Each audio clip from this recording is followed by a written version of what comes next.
Hello mga kaibigan, magandang gabi sa lahat.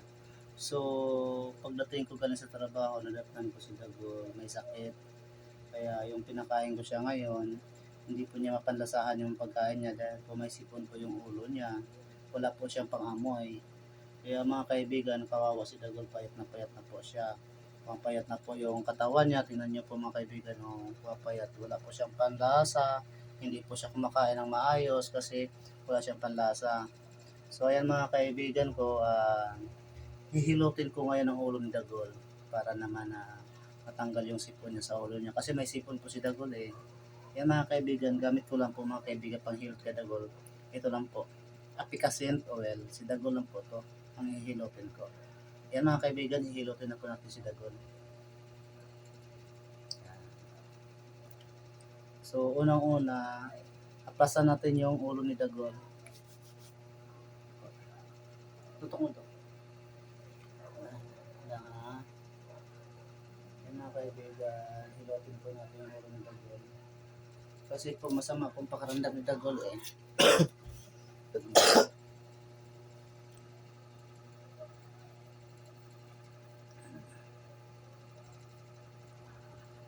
Dagol. Yan po. Yung ano ni Dagol, kailangan natin hilutin para matanggal po yung sipon niya sa ulo. Kasi wala siyang panlasa eh. Yan. Tapos yung ilong niya mga kaibigan, lagyan natin ng apikasin para magkakaroon siya ng panlasa. Yun. Hilutin po natin yung ulo ni Dagol. Imamasage natin. Kaya mga kaibigan, kawawa si Dagol pumapayat. Kaya gusto niya magpahilot. Yan po.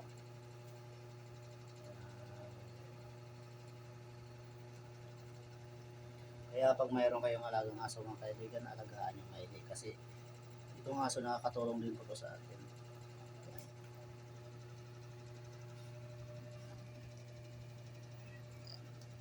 Yan po si Dagol mga kaibigan, kawawa po. Hilutin po natin.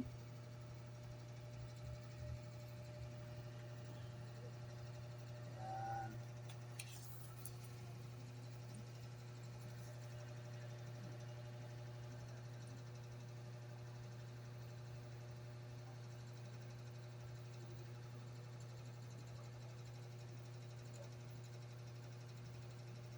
Yan po mga kaibigan. Hindi po siya masayahin si Dagol kasi may sakit po. Hindi po siya malambing, hindi kagaya dati na malambing siya, ngayon hindi po. Tsaka ano, pumapayat na si Dagol kasi ilang araw na siyang walang kain ng maayos. Kaya yan, hinihilot ko siya ng maigi para naman nung gagaling na siya bukas at makakain na siya.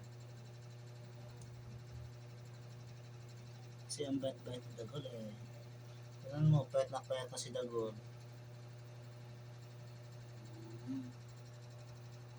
Lasan pa natin. Yung ilong niya, kailangan naplasan natin ang ating asin kasi dito kasi nagbabara yung sipon niya eh.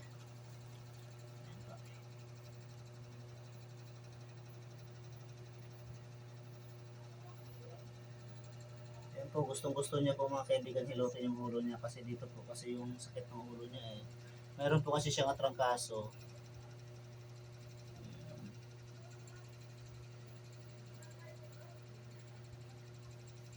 Tsaka masakit din po ang katawan ni Dagol kaya kailangan din yung massage.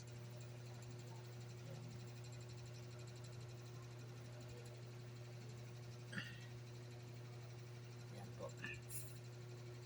Hindi ni Dagol ang massage kasi masakit ang katawan niya. Yung braso mo. Eh, ano to? Braso.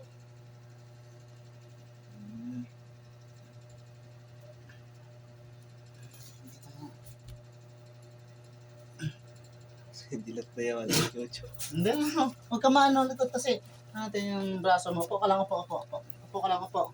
Yan. Nan. Kasi para matanggal yung sakit ng katawan mo. Isa pa. Yan. Tingin ka to. Ayun, pumukuto na rin. Dilat bigla yaman. Patay, Jojo.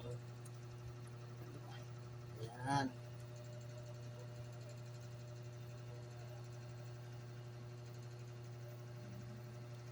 Yan mga kaibigan, nailot ko na po si Dagol. Pati yung ulo niya. So, yan mga kaibigan, tapos na po kami maghilot ni Dagol. Ayan. At saka may message si Dagol sa inyo mga kaibigan, no?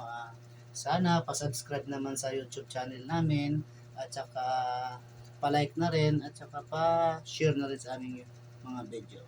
At sana mapanood nyo ang aming video mga kaibigan. Si Dagol lang po ito. Nagkasakit si Dagol. Yan po mga kaibigan. Bye-bye! Thank you, si Dagol.